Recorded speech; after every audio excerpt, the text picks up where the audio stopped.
ओम नमः शिवाय। हर हर महादेव। कैसे हैं आप लोग? आज के इस एपिसोड में मैं आपका स्वागत करता हूं। जैसा कि आप जानते हैं, हम नित्यपति शिव महापुराण का पाठ कर रहे हैं और विदेश्वर संहिता चल रही है। तो उसके आज के पाठ में हम पढ़ रहे हैं पार्थिव लिंग के निर्माण की रीति तथा वेद मंत्रों द्वारा उसके पूजन की विस्तृत एवं संक्षिप्त विधि का वर्णन। तो शुरू करते हैं। तदनंतर पार्थिव लिंग की श्रेष्ठता तथा महिमा का वर्णन करके सूत जी कहते हैं, महर्षियों, अब मैं वैदिक कर्म के प्रति श्रद्धा भक्ति रखने वाले लोगों के लिए वेदोक्त मार्ग से ही पार्थिव पूजा की पद्धति का वर्णन करता हूँ।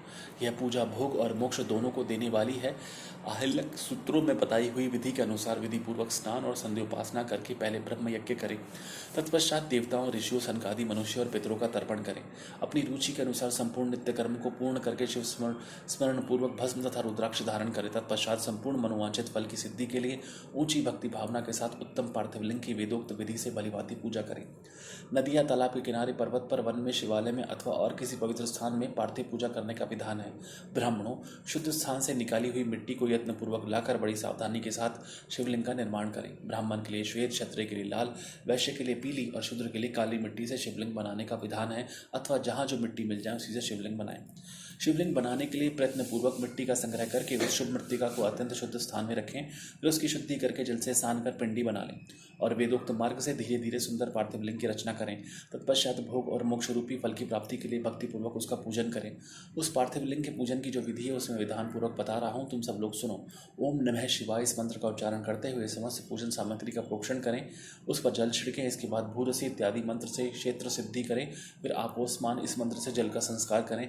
इसके बाद नमस्ते रुद्र इस मंत्र से स्फटिका बंद स्फटिक शिला का घेरा बनाने की बात कही गई है। नमः शंभवाय इस मंत्र से क्षेत्र शुद्धि और पंचामृत का प्रोक्षण करें। तत्पश्चात शिव भक्त पुरुष नमः पूर्वक नीलगिरवाय मंत्र से शिवलिंग की उत्तम प्रतिष्ठा करें। इसके बाद वैदिक रीति से पूजन कर्म करने वाला उपासक भक्तिपूर्वक एतते रुद्रावसम इस मंत्र से रमणीय आसन दें। मानो महानतम इस मंत्र से आह्वान करें, या ते रुद्र इस मंत्र से भगवान शिव को आसन पर समासीन करें। यामीशु इस मंत्र से शिव के अंगों में न्यास करें। अद्यवोयात इस मंत्र से प्रेमपूर्वक अधिवासन करें। असोयत्नामनसु इस मंत्र से शिवलिंग में इष्ट देवता शिव का न्यास करें। असोयो सरपति इस मंत्र से उपसर्पण देवता के समीप गमन करें। इसके बाद नमोस्तु नीलगिरवाय इस मंत्र से इष्ट देव का पाद्य समर्पित करें। रुद्र गायत्री से अर्घ्य दें। त्र्यंबकम मंत्र से आचमन कराएं। पया पृथिव्याम इस मंत्र से दुग्ध स्नान करें। अधिक्रावणों इस मंत्र से दधि स्नान कराएं। घृतम घृत पावा इस मंत्र से घृत स्नान करें। मधुवाता मधुनक्तम मधुमानो इन 3 ऋचाओं से मधु स्नान और शक्कर स्नान कराएं। इन दुग्ध आदि 5 वस्तुओं को पंचामृत कहते हैं, अथवा पाद समर्पण के लिए कहे गए नमोस्तु नीलगिरिवा इत्यादि मंत्र द्वारा पंचामृत से स्नान कराएं। तदनंतर माँ नस्तों के इस मंत्र से प्रेम पूर्वक भगवान शिव को कटिबंध गर्दनी अर्पित करें। नमो दृष्णवे इस मंत्र का उच्चारण करते हुए आराध्य देवता को उत्तरीय उद्धारण कराएं। याते हेति इत्यादि 4 ऋचाओं को पढ़कर वेदक के भक्त प्रेम से विधि पूर्वक भगवान शिव के लिए वस्त्र एवं यज्ञोपवीत समर्पित करें। इसके बाद नमः शिवाभ्य इत्यादि मंत्रों को पढ़कर शुद्ध बुद्धि वाला भक्त पुरुष भगवान को प्रेम पूर्वक गंध सुगंधित चंदन एवं रोली चढ़ाए। नमः सक्षभ्यो इस मंत्र से अक्षत अर्पित करें। नमः पार्याय इस मंत्र से फूल चढ़ाएं। नमः पर्णाय इस मंत्र से बिल्वपत्र समर्पण करें। नमः कर्पूरेण च इत्यादि मंत्र से विधि पूर्वक धूप दें। नमः आश्वे इस ऋचा से शास्त्रोक्त विधि के अनुसार दीप निवेदन करें। तत्पश्चात हाथ धोकर नमो ज्येष्ठाय इस मंत्र से उत्तम नैवेद्य अर्पित करें। फिर पूर्वोक्त त्र्यंबक मंत्र से आचमन कराएं। इमा रुद्राय इस ऋचा से फल समर्पण करें। फिर नमो वज्राय इस मंत्र से भगवान शिव को अपना सब कुछ समर्पित कर दे। तदंतर मानो महानतम तथा माँ नस्तों के इस पूर्वक तो 2 मंत्रों द्वारा केवल अक्षतों से 11 रुद्रों का पूजन करें। फिर हिरण्यगर्भ इत्यादि मंत्र से जो 3 ऋचाओं के रूप में पठित है दक्षिणा चढ़ावें। देवस्यत्वा इस मंत्र से विद्वान पुरुष आराध्य देव का अभिषेक करें। दीप के लिए बताए हुए नमः आश्वे इत्यादि मंत्र से भगवान शिव की निराजना आरती करें। तत्पश्चात इमा रुद्राय इत्यादि 3 ऋचाओं से भक्तिपूर्वक रुद्रदेव को पुष्पांजलि अर्पित करें। मानो महंतम इस मंत्र से विज्ञ उपासक पूजनीय देवता की परिक्रमा करें। फिर उत्तम बुद्धि वाला उपासक माँ नस्तोके इस मंत्र से भगवान को साष्टांग प्रणाम करें। इस मंत्र से शिव मुद्रा का प्रदर्शन करें। यतो यथा इस मंत्र से अभय नामक मुद्रा का, त्र्यंबक मंत्र से ज्ञान नामक मुद्रा का तथा नमः सेना इत्यादि मंत्र से महामुद्रा का प्रदर्शन करें। नमो गोप्य इस ऋचा द्वारा धेनु मुद्रा दिखाएं।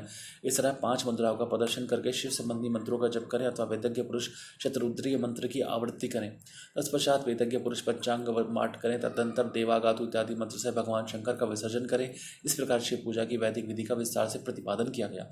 महर्षि अब संक्षेप में भी पार्थिव पूजन की वैदिक विधि का वर्णन सुनो। सद्योजात जातम इस विचार से पार्थिव लिंग बनाने के लिए मिट्टी ले आए, वामदेवा इत्यादि मंत्र पढ़कर उसमें जल डालें।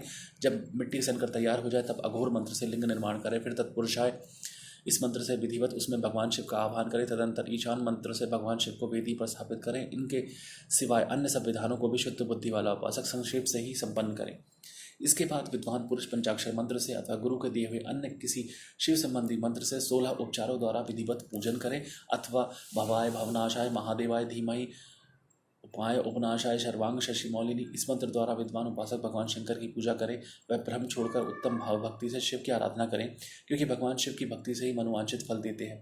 ब्राह्मणों, यहाँ जो वैदिक विधि से पूजन का कर्म बताया गया है उसका पूर्ण रूप से आदर करता हुआ मैं पूजा की एक दूसरी विधि भी बता रहा हूँ, जो उत्तम होने के साथ ही सर्वसाधारण के लिए उपयोगी है। मुनिवरों, पार्थिव लिंग की पूजा भगवान शिव के नामों से बताई गई है। वह पूजा संपूर्ण अभिष्टों को देने वाली है। मैं उसे बताता हूँ, सुनो। हर, महेश्वर, शंभु, शूलपाणी, पिनाक, शिव, पशुपति और महादेव, ये क्रमशः शिव के 8 नाम कहे गए हैं। इनमें से प्रथम नाम के द्वारा अर्थात ओम हराय नमः का उच्चारण करते हुए पार्थिव लिंग बनाने के लिए मिट्टी लाएं। दूसरे नाम अर्थात ओम महेश्वराय नमः का उच्चारण करके लिंग निर्माण करें। फिर ओम शंभवे नमः बोलकर उस पार्थिव लिंग की प्रतिष्ठा करें। तत्पश्चात ओम शूलपाणये नमः कहकर उस पार्थिव लिंग में भगवान शिव का आह्वान करें। ओम पिनाकधृषे नमः कहकर उस शिवलिंग को नहलाएं। ओम शिवाय नमः बोलकर उसकी पूजा करें। फिर ओम पशुपते नमः कहकर क्षमा प्रार्थना करें और अंत में ओम महादेवाय नमः कहकर आराध्य देव का विसर्जन कर दें। प्रत्येक नाम के आदि में ओंकार और अंत में चतुर्थी शिव भक्ति में विभक्ति के साथ नमः पद लगाकर बड़े आनंद और भक्ति भाव से पूजन संबंधी सारे कार्य करने चाहिए। षडक्षर मंत्र से अंगन्यास और करन्यास की विधि भली भांति संपन्न करके नीचे के अनुसार ध्यान करें। जो कैलाश पर्वत पर एक सुंदर सिंहासन के मध्य भाग में विराजमान है, जिनके वाम भाग में भगवती उमा उनसे सटकर बैठी हुई है, सनक सनंदन आदि भक्तजन जिनकी पूजा कर रहे हैं, तथा जो भक्तों के दुख रूपी दावानल को नष्ट कर देने वाले अप्रेम में शक्तिशाली ईश्वर हैं, उन विश्व विभूषण भगवान शिव का चिंतन करना चाहिए। भगवान महेश्वर का प्रतिदिन इस प्रकार ध्यान करें। उनकी अंग कांति चांदी के पर्वत की भांति गौर है। वे अपने मस्तक पर मनोहर चंद्रमा का मुकुट धारण करते हैं। रत्नों के आभूषण धारण करने से उनका श्री अंग और भी उद्भासित हो उठा है। उनके 4 हड़तों में क्रमशः परशु, मृग मुद्रा, वर एवं अभय मुद्रा सुशोभित है। वे सदा प्रसन्न रहते हैं। कमल के आसन पर बैठे हैं और देवता लोग चारों ओर खड़े होकर उनकी स्तुति कर रहे हैं। उन्होंने वस्त्र की जगह व्याघ्र चर्म धारण कर रखा है। वे इस विश्व के आदि हैं, बीज कारण रूप है तथा सबका समस्त भय हर लेने वाले हैं। उनके 5 मुख है और प्रत्येक मुखमंडल में 3-3 नेत्र हैं। इस प्रकार ध्यान तथा उत्तम पार्थिव लिंग का पूजन करके गुरु के दिए हुए पंचाक्षर मंत्र का विधि पूर्वक जप करें। वे प्रभु विद्वान पुरुष को चाहिए कि वे देवेश्वर शिव को प्रणाम करके नाना प्रकार की स्तुतियों द्वारा उनका स्तवन करें तथा शत्रुद्रिय यजुर्वेद 16वें अध्याय के मंत्रों का पाठ करें। तत्पश्चात अंजलि में अक्षत और फूल लेकर उत्तम भक्ति भाव से निम्नांकित मंत्रों को पढ़ते हुए प्रेम और प्रसन्नता के साथ भगवान शंकर से इस प्रकार प्रार्थना करें। सबको सुख देने वाले कृपानिधान भूतनाथ शिव, मैं आपका हूँ।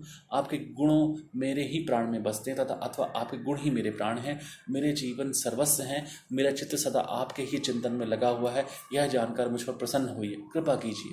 शंकर, मैंने अनजाने में अथवा जानबूझकर यदि कभी आपका जप और पूजन आदि किया हूँ तो आपकी कृपा से वह सफल हो जाए। गौरीनाथ, मैं आधुनिक युग का महान पापी हूँ, पतित हूँ, और आप सदा से ही परम महान पतित पावन है। इस बात का विचार करके आप जैसा चाहे वैसा करें। महादेव, सदाशिव, वेदों, पुराणों, नाना प्रकार के शास्त्र सिद्धांतों और विभिन्न महर्षियों ने भी अब तक आपको पूर्ण रूप से नहीं जाना है, फिर मैं कैसे जान सकता हूँ। महेश्वर, मैं जैसा हूँ वैसा हूँ, उसी रूप में संपूर्ण भाव से आपका हूँ, आपके आश्रित हूँ, इसलिए आपसे रक्षा पाने के योग्य हूँ। परमेश्वर, आप मुझ पर प्रसन्न हुए। मुने, इस प्रकार प्रार्थना करके हाथ में लिए हुए अक्षत और पुष्प को भगवान शिव के ऊपर चढ़ाकर उन शंभुदेव को भक्ति भाव से विधिपूर्वक साष्टांग प्रणाम करें। तदनंतर शुद्ध बुद्धि वाला उपासक शास्त्रोक्त विधि से इष्ट देव की परिक्रमा करें। फिर श्रद्धापूर्वक स्तुतियों द्वारा देवेश्वर शिव की स्तुति करें। उसके बाद गला बजाकर गले से अव्यक्त शब्द का उच्चारण करके पवित्र एवं विनीत चित्त वाला साधक भगवान को प्रणाम करें। फिर आदरपूर्वक विज्ञप्ति करें और उसके बाद विसर्जन। मुनिवीरों, इस प्रकार विधिपूर्वक पार्थिव पूजा बताई गई। वह भोग और मोक्ष देने वाली तथा भगवान शिव के प्रति भक्ति भाव को बढ़ाने वाली है। बहुत बहुत धन्यवाद मित्रों, आप आज के इस एपिसोड में आए। आज के एपिसोड में हमने बहुत सारी जानकारियाँ पाई। आप जानते हैं कि विद्येश्वर संहिता मैं पढ़ रहा हूँ और आपसे हाथ जोड़ कर बद्ध निवेदन ये भी है कि यदि संस्कृत के कुछ शब्दों में या कुछ शब्दों में उच्चारण में कोई चूक हुई हो तो मुझे क्षमा करें, क्योंकि कुछ पाठ मैं इस PDF के माध्यम से करता हूँ जिसमें प्रिंट बहुत क्लियर नहीं है। तो अनुभव के आधार पर या गैस के आधार पर मैं कुछ शब्दों का उच्चारण खुद से कर पाता हूँ। कभी कभी पुस्तक भी साथ होती है तो पुस्तक से भी मैं पढ़ता हूँ। मेरी आशा है कि इस शिव पुराण के पाठ से हम सब पर भगवान शिव की कृपा बने और सब पर भगवान शिव की अनुकंपा सदैव बनी रहे, सारी नेगेटिविटी खत्म हो। ओम हर हर महादेव, संग गौरा पार्वती। धन्यवाद।